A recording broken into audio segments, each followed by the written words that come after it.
ولني لامو هواس كان بليس ودمتي إسين نمني علماتي هواس خيدي ماذا ولني كان أوقاتي باطل جابرات آجتني تيمتنا ورا إخوانا ملي ورا سلفية بلالة فتنجرو سلفيان عن سلفية ربي سلفيان نجرو تيجون برادي زاقران نجرو يجورا سلفية تماشين تاتون تيمبين سلفية لأننا سلفية سلفية بتقول جتلي سلفية روي أنت بتا وإسين بينه نمي سلفية ما يمقاسو نيس ولا لاسي اللي قوة داسي اللي بيخالا مثي وسطا سلفية رفقات أيها المرغبات مرانجا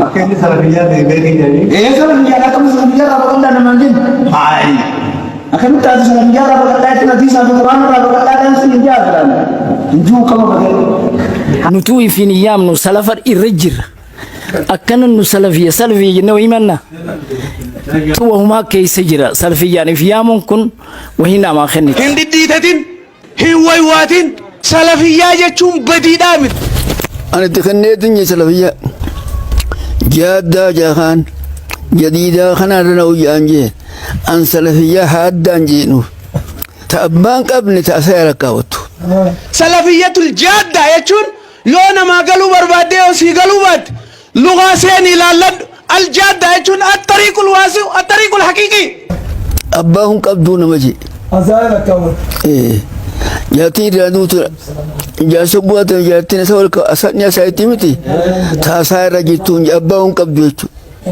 جادة يجون خراب الله خرا حقيقة يجون يوم سي قالوا باته وندبتون قبض سلفيان خوارجان ولد دفتيبر سلفية جديدة تجانتون خوارجان تولد دفتي تكفير خيست سلفية الجادة يجون اي بي دامت ركوة كلام قبض قل سلفيان خوارجان لي خوارجان رأولي تيجو رأولي تيجو سلفيني سري لا خرا حقاتي سنة نبي رجلت سلفي جاني سلفي الرب ساولون إخوانات تترتبازي الرب سجراني كل ورا سلفي الرب سو إخوان المسلمين الراتو دبا بكمان شكي تكلم كم سلفيان أما جانتون هندين قبضو أدلان قبضو باطل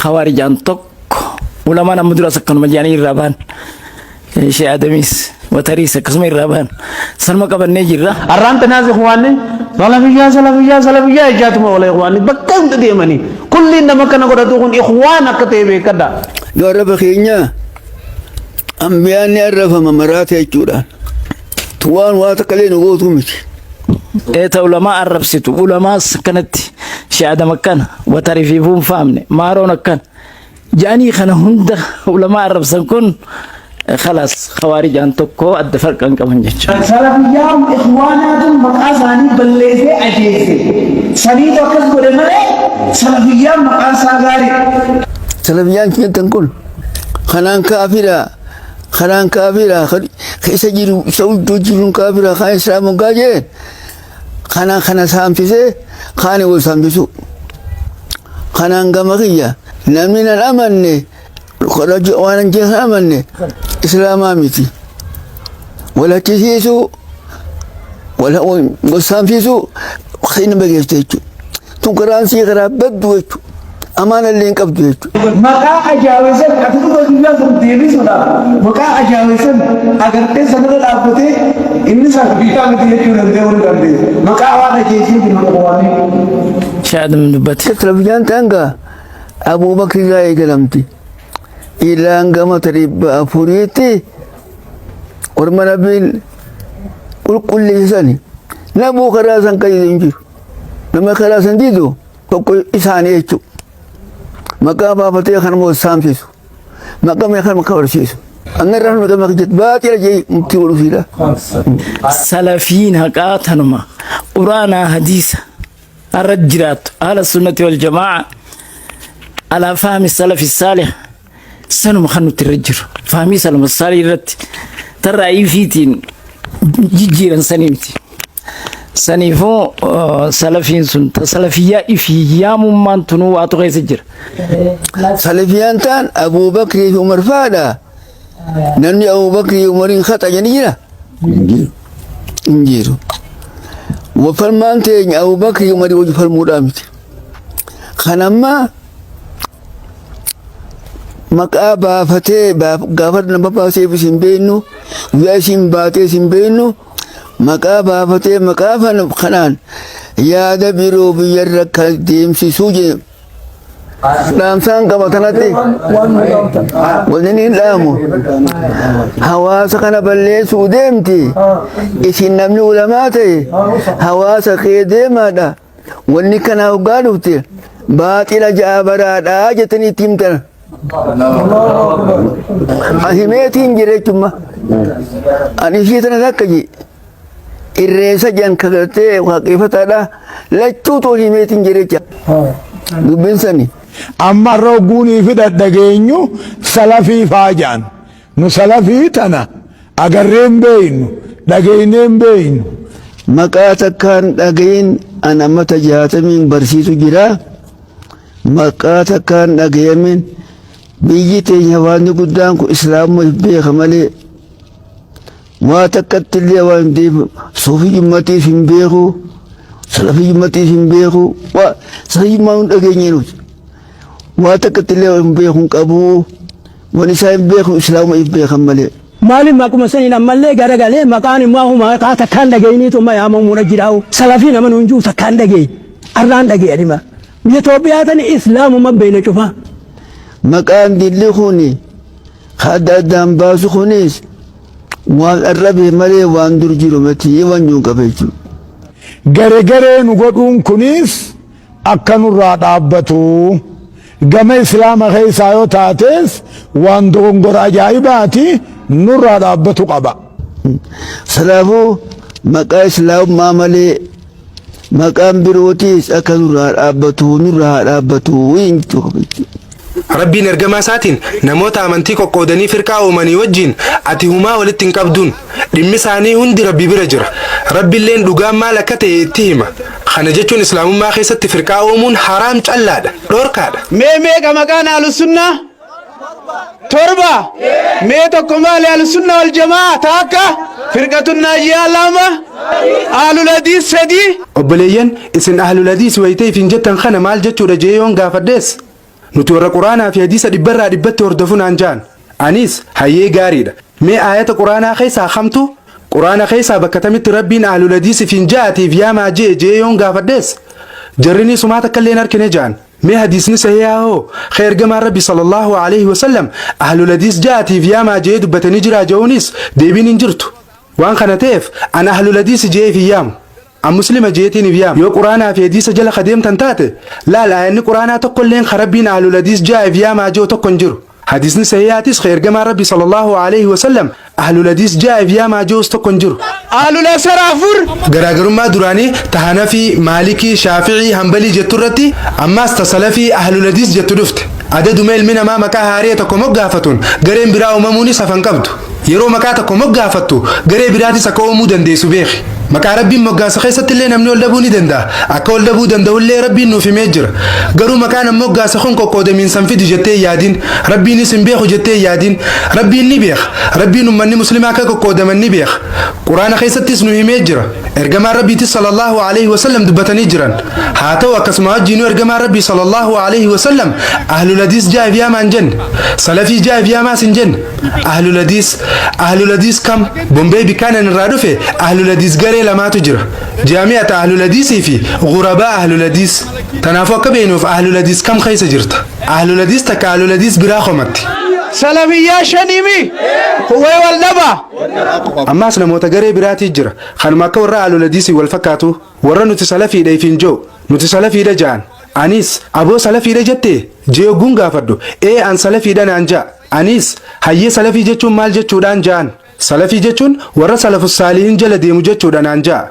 anis bar salafus saalihiina jalaan deemaan jeen khaniin hordofu allaha ergamaa isaatii fi salafus saalihiina ummata bara ergamaa rabbii eegasii warratti aanee dhufu eegasii ammaas warratti aanee dhufu jalaan deema garuu quraana keessa bakki rabbiin salafii jaa'eef yaa maajoo ni jirti jeetiin gaafadha hin jirtu naan jaan hadiisni tokko ergamaan rabbi sallallahu alaihi wasallam salafii jaa'eef yaa maajoo ni jira hin jiru naan jaan garuu salaftichi tokko hadiisa na fideetu jira hadiisa ergamaan rabbi sallallahu alaihi wasallam an salafiidha jee ni jira jeen na fide sahih muslim keessa jiran an jee garuu bakka inni jiru sirri natti nimne ani sayyee gaariidha jeetiin mirkaneeffachuudhaaf sahih muslim as fudhadhee lallaale sahih muslim lakkoofsa 2,405 yookiin 2,400 wayirra jirana fakkaata hadiisninis hadiisa sahih garuu akka malee fuudhame hadiisa jidduurraa himuree fudhate hadiisni guutuun akkana jaa nabi muhammad sallallahu alaihi wasallam faatimaadhaan radiyallahu anha akkana jee ansiif salafa gaariidha abbaatu intala isaatiin ansiif salafa gaariidha jee nabi muhammadiitu sallallahu alaihi wasallam intala isaa faatimaadhaan radiyallahu anha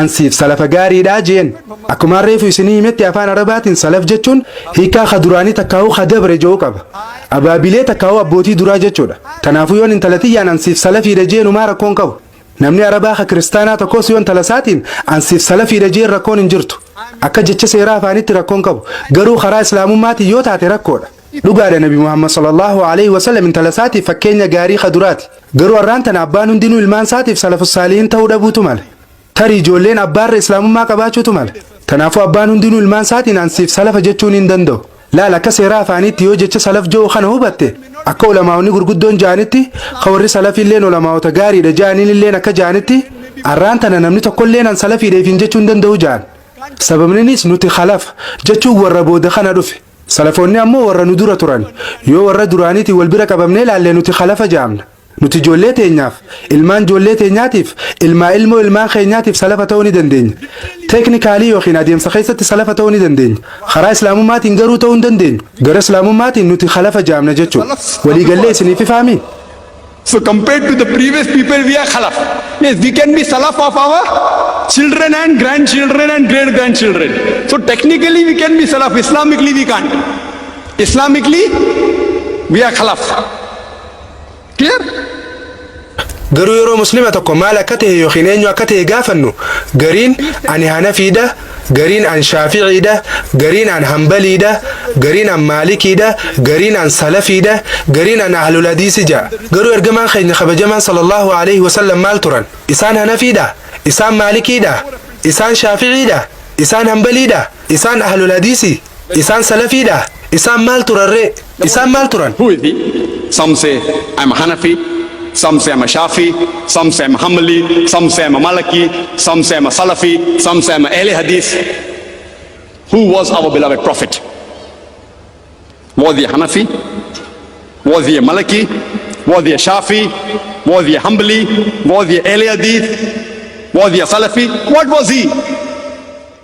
ربين قرآن خيستي سورة آل عمران آيات 67 فارتي إبراهيم عليه السلام يهودا الليمتي كريستان الليمتي قالوا إني مسلمة كتشيلا توري إني ورى مشركوتات الرئيس انتاني جاء أماس ربين سورة آل عمران آيات شنتمي لما فارتي هردفتوني عيسى عليه السلام مسلمة كتهان دبت ربين أماس سورة الحج آيات 4 سديت فارتي كنجاء خرا ربي خيستي جهاد قودا إني سنفلتي جرى مسلمة يسنقودودان amantii keessattis rabbiin isinitti rakkisne jechuun shari'aa isinitti jajjabeessine diillaa afaan kun karaa abbaa keessanii karaa ibraahimi rabbiin kana durallee muslime isiniin jee ammaas quraana kana keessattillee muslime isiniin jee akka rasuulli ragaa isin rabbahuu fi isinis namoota isin duraa irratti akka ragaa baataniif kanaafuu salaata zakaa baafadhaa karaa rabbiitis qabadhaa amrii teessan isumaatu harkaa qaba ربين أمريته إنسان خاركاك أبو توفي خيسني فتمسته وغاريدا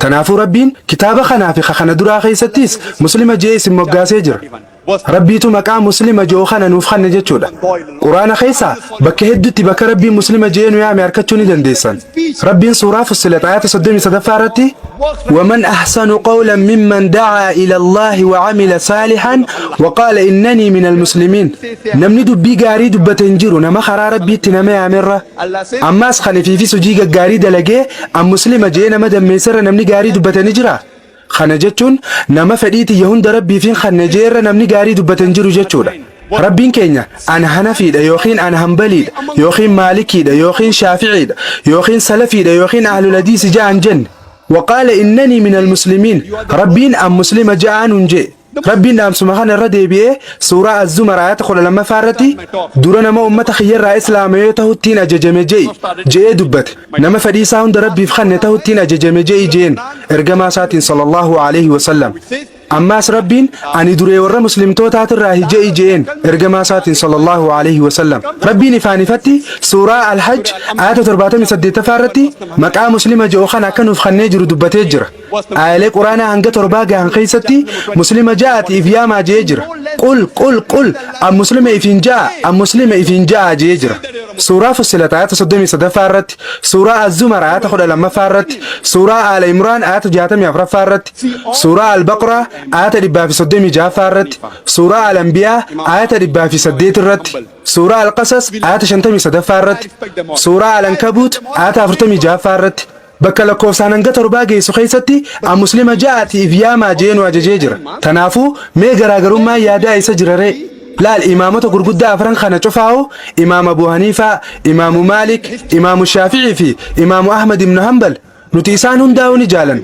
هند سانيتو نين خبج akkasuma ulamaa'ilee gurguddoo ciccimoo waan ta'aniifin dinqisiifadhee isaan hordof durarratti khaniin dubbadhu sheekha nama hunda biratti akkaan kabajamaa ta'ee fi salafoota yeroo ammaa jiran birattis kabajamaa fi beekamaa ta'e sheekh ibnu teemiyyaadha kitaaba mata duree The Call to Islam and The Caller yaaminsa garee islaamummaatii fi yaamaa jirutu jira kitaaba kana keessatti hadiisota 40tu ibsamee jira hadisni 40ffaa yookiin hadisni xumuraa hadisni hadisa tirmiziiti hadisa lakkoofsa 200 irratti argama hadisni nis akkana jaa ergamaa rabbii sallallahu alayhi wa sallam akkana jaan awwaan shanta rabbiin akkaan itti dalagu na ajajettiin isin ajaje taduraa jamaa'a jechuun generation yookiin dhaloota sadeen gaggaariisan salafus saaliin hordofuu jechuudha lammaffaan ajajamuudha sadaffaan dhaggeeffachuudha afraffaan hijiraa shanaffaan ammoo jihaada karaa rabbii keessa godhuudha waan shanan kana jechuudha namni karaa jamaa'a kanarraa hangata akkoo harkaata kamilike dhugumaan harqoota islaamummaa firraa mulqee darbee jira namni karaa rabbii malee karaa biraatti siyaamu namni sangara qubsuma azaaba jahannamitti siyaamaa jira hadisni hadisa sayyaati sheekh ibnu teemiyyaan kitaaba kana keessatti hadisa kanatti aansee warra nu dura dabranirraa yookiin warra salafaarraa namni tokko akkana jeejee dubbate waan rabbiin naaf godhe lamaan kanarraa kamiif akkaan hedduu rabbii kiyya galatoonfadhuun beeku islaamummaa naa kannuusaatiif immoo warra bid'aarraa na fageessuusaatiif jee warra salafaa kan inni dubbateetu kana jee godhii rabbiin kiyya naaf godheerraa dhiirotamiifiin irra caalchisee isa galatoonfachuu qaba muslima na godhuusaatiif immoo warra bid'aarraa na fageessuusaatiif jee تنافو مسلم قف جتتي في يامو قبض حديث ترمذي خان درا رتيس نمني مكا ربي نسايا من الات مكابرات في يامي اننيس مسلمه مؤمنه في عبد الله هي كان ساتس مسلمه نما ربي تامني في قبر ربي يچودا نمني مكا خنانا لجروني في يامي غري بدازابات في ياما جرجا خنيس حديث سلفتچي امي ابن تيميه دبته خن غدي ربي ناف غدي مسلمه نغدو ساتي في موربي دار انا فجيسو ساتي لمن الرخمي فكان الدميسي غلط ربي چون بيخو خجوخو وانتيبسو اكن مل فاخاته مكا ربين قران خيست تنسيامين الات مكافتين فيامو كان دندني ملس مكان النت سيامي خنيس مسلمه مؤمنه في عبد الله شيخ ابن تيميه تو كنجي مسلمني عندي مكا ربين قران خيست تيامي قفاني فيامو قبا مسلمه مؤمنه في عبد الله دوباتي أكملت شيخ ابن تيمية سلفي جاء في ما جيجتو دنديس شيخ ابن تيمية سلف الصالحين اردفوا قبضن جيمالي سلفي جاء في ما انجن أنا اللي نكسمان جاء أما علماء إبراتين فكين يسنف خن شيخ عثيمين لا العلماء نخون ندينو ججبوا دلو تخنات إنسان ندينو أما آخر ما نجرن شيخ ناصر الدين الألباني شيخ ابن باذي في شيخ عثيمين إنسان دافو ربي الرحمة أقودو فيه كتابة ما تدري هنجيوم كقدم نجوا خيستي كتابة خنا الشيخ عثيمين تبرئسه إكزبيشن خنا رأيلي أركتشوني دنديسن كتابة هنجيوم كقدم نافولا صدم يجارتي نمشي بيجي تكوتو الشيخ عثيمين قافي قافت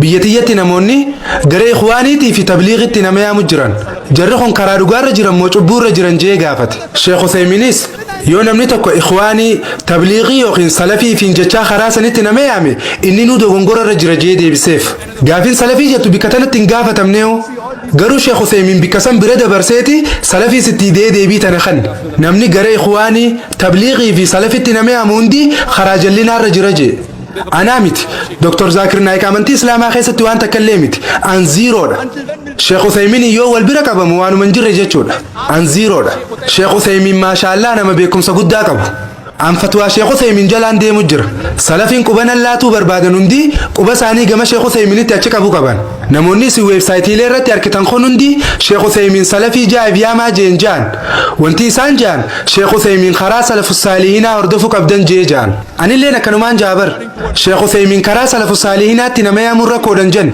garuu yoo karaa salafii jettaniif yaamuu qabdan je'utti kana meeyamtan taate hoggus cubbuura jirtan jee sheekh Naasruddin Al-Albaaniin gara tokkoon jajjabeessee fardiidha jee sheekh Useymin ammoo hin ta'u jee garuu isaan lameen waan irra waliif galan qaban sheekh Naasruddin Al-Albaaniin yoo anaatu nama hunda caalattiif yaaddee salafii jettee keef yaamtu taate hoggus dogongortee jirta jee jira sheekh Saalih Fawzaaniinis an salafiidha jettee akka nama hunda caaluutitti yoo keef dhaaddu taate hoggus dogongorarra jirta jee sheekootiin gurguddoon warroonni salafiifiin jechuun dirqama ja'anu dhaadachuuf jecha ani salafiidha anaatu nama hunda caala ana malee namni biraa jannatan seenu yoo jettu taate dogongora ja'anii dubbatanii jiran sheekh Saalih Fawzaan sheekh Naasruddin Al-Albaanii fi sheekh Ibn Baas faatu kana jee jira sheekh Useymin ammoo kana jechuu bira dabree inumaatu salafii jettee yaamuun qabdu jee annama haga sheekh Useymin waa jajjabeessuu miti anammoo yoo na gaafattan muslima ja'aniif yaamuutu wayyaadhaan isiniin ja'a wanti gaariin qulqulluun rakkoo takka illee hin qabne dhibbarraa dhibbatti nagee nama baasu muslima ja'aniif yaamuudha garuu jechi nagiyaatii fi khasirrii muslima ja'aniif yaamuudha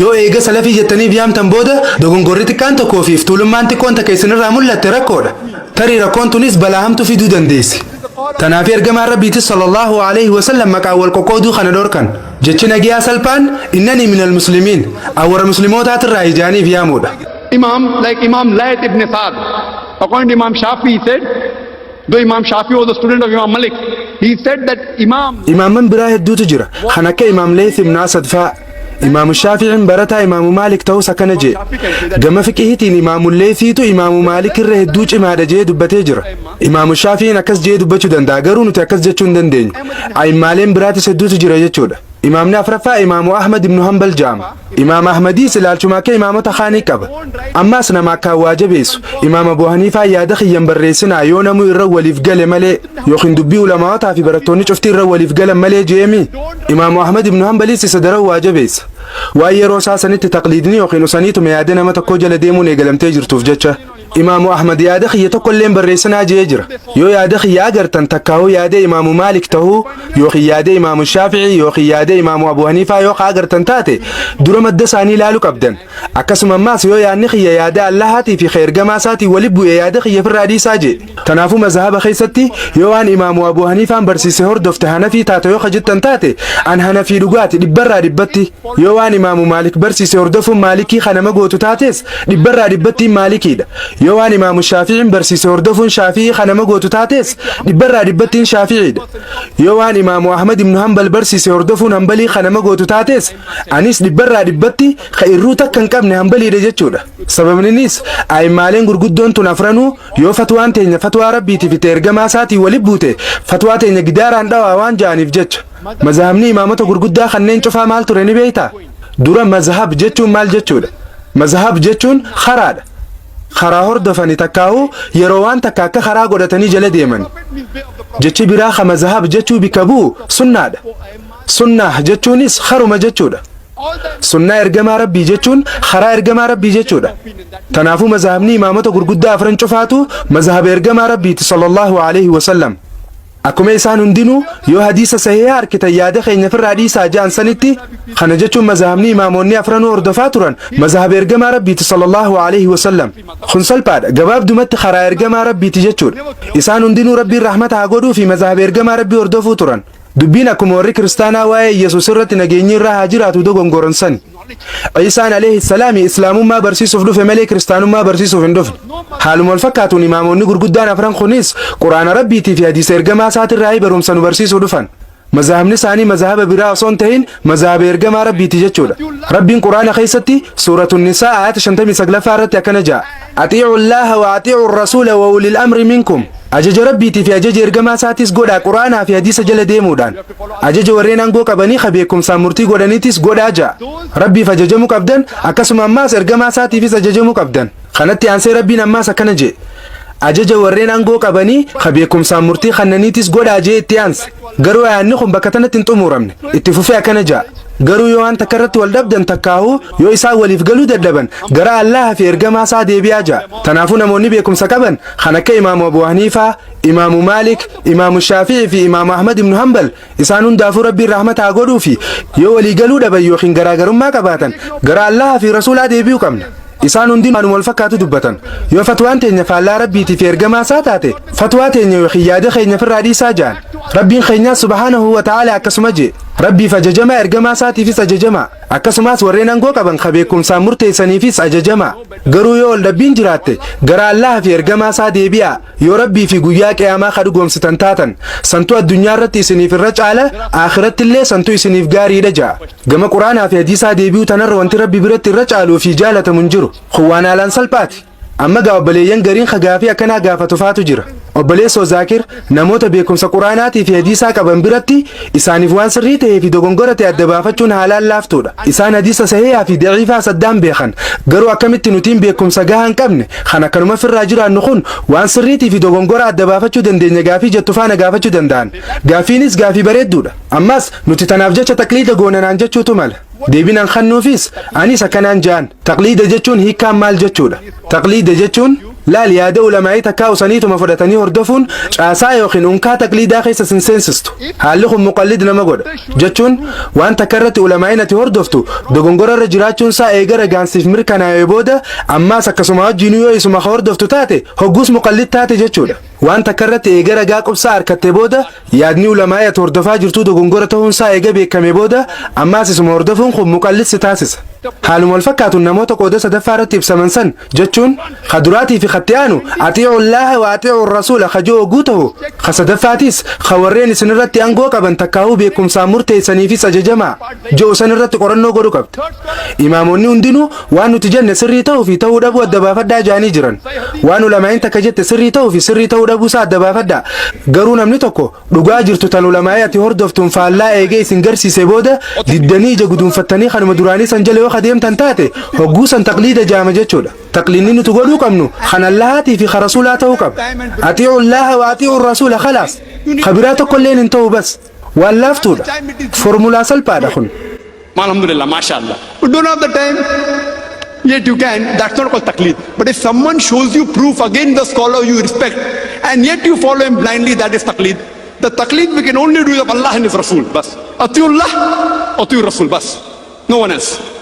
Sayyid Bukhari mujallada sadaffaa lakkoofsa hadiisaa lamaa fi dhibba jaha fi shantamii lama irratti ergamaan Rabbi sallallahu alaihi wasallam irra caalaan ummataa warra yeroo tiyyaa kana sahaabotatti aanee dhalootatti aanu taabi'ootatti aaneetis dhalootatti aanu atbaa'u taabi'iini ja'an dhumate hangasuma. Tanaafuu quraanaa fi hadiisatti aanee waan takka fudhachuu barbaadde dura sahaabota sanbooda taabi'iyyoota eegasi atbaa'u taabi'iin irraa fudhachuu qabda. Dhaloota sadeen kana qofa warra kana cufaahu salafus saalihiin jennee yaamna.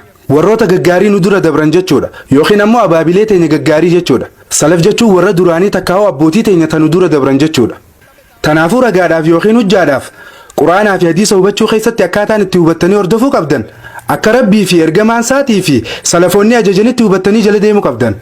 Akkaataa kanatti ilaaluu qabna. Akkaataan nuti itti deemuu qabnu akkana.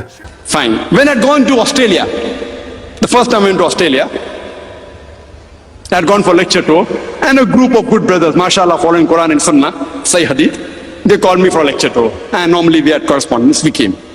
And we reached in that city. Gaafa dura Austraaliyaa dhaquu xiyyaa yeroo duraatiif barumsa kennuuf gaafaan dura Austraaliyaa dhaqe maashaallah obboleeyyan gaggaarii quraanaa fi sunnaa hadiisa sayyaa hordofaniitu biyya san jira. Obboleeyyan achi jiran irra hedduu isaanii anaan walii galanii jiran nama tokko malee. Isaan keessaa obboleessa keenya tokko na wajjin waliif hin galle.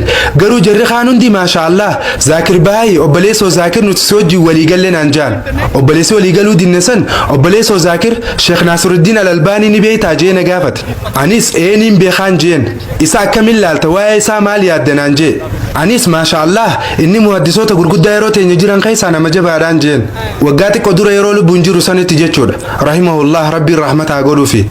Aha, isa wajji waliif galte jechuu naan jee. Een jeen inni ulamaa idansaadha. Isaniin kabajaniin jaaladhaasi ulfina guddaan kannaafiin jeen. Hayyee waan inni dubbateen si garsiisaa afi naan jee intarneeta seenee albaanii.com keessa haasawaa fatwaasaa daawunlood godhee mi'a amma fatwaa tanaaf deebisaa kanni naan jee. Sheekh Naasiruddiin Al-Albaanii rabbiin rahmataa godhuu fi niin jaaladha niin kabaja ulfina guddaan kannaaf akkasumatti illee maashaallah niin dinqisiifadha. Gareelee ulamaa'ii lameen jiran keessaa inni tokko. Gareen takka salafii jaaniif yaamuun dirqama jaan inninis garee tanarraa. Warra jajjabaa salafii fiin jechuun dirqama je'u irraa tokko. Anis guyyaa namni tokko quraanaa fi hadiisa keessaa maaliif arraa hin taane ragaa akkana jaaniif yaamuun dirqama jooyoon agarsiise arrumaan tana fudhachuudhaaf qophiidha. Garuu duraniin qoradha. Gaafa namni tokko salafii jaaniif yaamuun dirqama, ahlul hadiis jaaniif yaamuunis dirqama ragaa jiru quraanaa fi hadiisa sayyaarraa naffide hogguus ifiin iyyaama. Takkaawuu hanafi jaaniif yaamuun fardiidha. Maalikii jaaniif yaamuunis fardiidha ragaa jiru yoon agarsiise hogguus niin fodha. Gama gochaatiin isaan cufaa'uu niin hordof. Gama asxaa takka yookiin maqaaniif yaamuutiin garuu an muslima je'eef yaamuun filadha. Yeroon fatwaa isaa laalu Sheekh Naasiruddiin Al-Albaaniin nama fatwaa ulamaa'ota hedduu kannee jiru. Abu Haniifaan akkana je'ee hadiisa tokko tuqee jira. Hadiisni ni dubbates firqaa 73tu ta'uuf jiraata. Isii takka malee kaan hundi warra ibiddaati. Takkittiin sanis jamaa jaamti jee. Yoo madda odeeffannoo hedduu lallaaltan jamaa jechuun jenereeshinii yookiin dhaloota sadeen duraanii san. Maddi kanaa ammoo sahiihu Bukaariidha jee. Anis kanaa wajji waliifiin gala. Inni akkana jee Imaam Abu Haniifaatu jamaa jechuun karaa sahaabotaa hordofuu ammaas dhalatti aanu akkasuma ammaas dhalatti aanu salafus saalihiin hordofuu jechuudha jee. Anis isaanumaan hordofaan jeen dubbii Ibnu Taymiyyaan salafus saalihiin jala deemuun dirqama joonaaf dhiyeesse. Anis jalaan deemaan jeen fatwaa Imaam Shaafii dhaloota sadeen san hordofuun dirqama warroota gaggaarii nu dura dabran hordofuu qabdan jettu naaf dhiyeesse. Anis niin hordofee maaliree rakkoon hin jeen. Garuu jarri kun salafii jaa'ib yaamaa jaanii jiranii. Abu Haniifaan akkas hin jenne, Imaam Shaafi'iinis akkas hin jenne, Sheekh Ibnu Taymiyaanis hin jenne. Ummanni isaa akkana jeesaan garuu hin jenne. Kanaafuu amma quraanaa fi hadiisa keessa ragaan salafii jaa'atiif yaamaa jiru hin jiru. Qiyaasa takkaa'uu loojika Sheekh Naasiruddiin Al-Albaaniin fayyadameetu jira. Sheekh Naasiruddiin Al-Albaaniin sheekha guddaa waan ta'eef niin dinqisiifadha. Daqiiqaa muraasa keessatti niin xumura inshaallah. Seeshin yookiin qoodee yeroo gaafii fi deebisaatu jira. Akkamitti gaafii fi deebii akka godhuu danda'an albaanii.com jettanii yoo seentan arguu ni dandeessan. Maaliif salafii jennee akka yaamuu qabnu loojika takkaa'uu yaada mataa isaa fayyadamee nu amansiisuuf yaalee jira. Nama gaafatu jira sheekninis deebisa kanna. Osuma gaafii fi deebisaan deemu jirtu sheekni ati maali jee gaafate. Namichinis an muslima jeen. Sheekninis ati muslima akkami? Ati khaarijiidha? Ati mu'tazilaadha? Ati shi'aadha? Ati raafidaadha? Ati qaadiriidha? Mi ati muslima akkami jeen. Namichinis an muslima quraanaa fi sunnaa hordofu jeen. Sheekninis sunnaa akkami sunnaatami. Namu quraanaa fi sunna hordofna ja'a. Khawaarijaan quraanaa fi sunna ja'an, shi'aanis quraanaa fi sunna ja'an, qaadiriinis quraanaa fi sunna ja'an. Ati hoo quraanaa fi sunnaa akkam hordofta jeen. Namichinis an quraanaa fi sunnaa akkaataa salafus saalihiin hubatanii hordofanittiin hordofa jeen. Sheekninis baay'ee gaariidha jeen. Kanaafuu quraanaa fi sunnaa akkaataa salafus saalihiin hubatanitti hordofu qabda. Hima dheeraa kanaaf jechi gabaabaan jecha salafii je'uta. Akkasitti mormii sammuu hatanii jechuu akka warri salafii je'utti. An Sheekh Naasiruddiin Al-Albaanii niin kabaju. Irra hedduu wayitaan haasoo kiyya akkanaa kana godhuuf deemu yoo hadiisa mirkaneeffachuu fedhe kitaaba isaatiin ilaala. Tanaafiin isa kabajee isa jaaladhee akkasuma ulfina guddaallee kannaaf. Garuu isarratti taqliidan godhu. Taqliida godhuun rabbii fi ergamaa isaa qofarratti. Laala amma wanti kun loojika yaada isaati yookiin qiyaasa ja'ama. Anammoo quraanaa fi sunnaarraa ragaanaaf dhiyeessiin jee malee loojika yookiin dubbii malaatii miti. Alhamdulillah thumma alhamdulillah an rabbiin loojikaan na badhaasee jira. ثم الحمد لله أنا هيومتي أنا كبرتا علمي بربادو تقطين فلال برتا بكم ساتي درس هذا الحمد لله ربي اللوجيكا أنا بدا سجرة أما جا خنرتي ونداي أتي مسلمة كميتي أتي خوارج هذا أتي معتزلة هذا أتي شيعة هذا أتي قادري هذا أتي صوفي هذا وانجو خنرتي ونداويتي شيخني مرمي سننجفت نمشي قافت سنمو ربي مسلمة جاء بياما عن جنة جي قافت شيخني نيس يرو سنتي إسلام نجرو تقو فتور أما قرو غري adda jira. Kanaaf yeroo ammaa kanatti salafii jettee adda baastee biyaamuun dirqama fardii taatee jeen sheekni loojika yaada jechuudha. Mormii sanis bakka tanatti umuramtee Sheekh Naasiruddiin Albaaniitu mo'ate jechuudha. Amma deebitiyyaan isinii kan laal anaa wajji mormii fittin seeninaa. Ragaa quraanaa fi sunnaa keessaa na fidde taanaan Dr. Zaakir Battaluma sirraa fudhata. Mormii irratti alhamdulillah rabbiin na badhaasee jira. Waa mormuu irratti alhamdulillah. Deebinan Sheekh Naasiruddiin Al-Albaaniif kannu ani saniin kabaja waan inni isaan qixxeessullee takka illee hin jirtu naaf inni ol bira qabamnu isa biratti hancoba galaanaatu hin ga'u tanaafuu yaaboo dhiifama hojii akka hin taanetti nan hubatina haasawni xiyyeerre hedduunsaa qorannoo inni godhe irratti hundaawa maashaallah tanaafuu dhiifama hojii akka hin taanetti nan fudhatina ani saniin jaaladhaniin kabajaas garuu taqliidan godhu inni hadiisa tokkollee ayata quraanaatis tokkollee kasalafii jettanii biyyaamuu qabdan joo naaf hin dhiyeessine tanaafuu ifiin iyyaamu loojikninis hin ta'u yeroo ergamaan rabbii sallallahu alaihi wasallam lubbuun jiranitti munaafiqootaatu ture furqiyyees sobduutu ture munaafiqoonni jiraatanis sahaboonni maqaa isaanii hin jijjiirre khaarijootaatu ture khawaarijaa jaanii fi isaaniitiif iyyaaman ummanninis maqaa san isaaniif kannan sahaboonni maqaa haarii haa baafannu jaanii jiranii hin jenne muslima jaanii tumeef yaamuu itti fufan yeroo sanitti mu'tazilaatu ture warra mu'tazilaaweetu jira ture garuu ummanni ammallee muslima jaaniif yaamuu isaanii ittuma fufan gaafa sanis garaagarummaan numa jirti akka ammaa kanaa miti malee. I say, we had a Dawah training program in Bombay where we invited people from different parts of the world. There were 19 people from 14 different countries. And many of them were from Medina University, mashallah, from Bahrain University, all more than 50% were Salafi, mashallah. gaaf takka sagantaa leenjii daawaa magaalaa Bombee keessatti kannuu turre namoota hedduus kutaalee addunyaa garagaraa irraa affeerree turre yeroo tana amma achumatti marii wayii takka taasifne anis akkanaan jeen jecha quraanaa fi hadiisa akkaataa salafu saalihoonni hubatanii hordofanitti hordofuu joof jechi gabaabaan salafiidha tanaafuu salafu saalihuunaatu caalamoo nabi muhammadiitu sallallahu alaihi wasallam irra caala jeetiin gaafadhe eenyutu caala isaanis nabi muhammadiitu sallallahu alaihi wasallam irra caala naan jaan dubee eegasuu maaliif muhammadii jettaniif hin yaamne ree jeen sirri moo sirriidhaa miti biyya hindiitti eenyutu muhammadii jeef yaama warra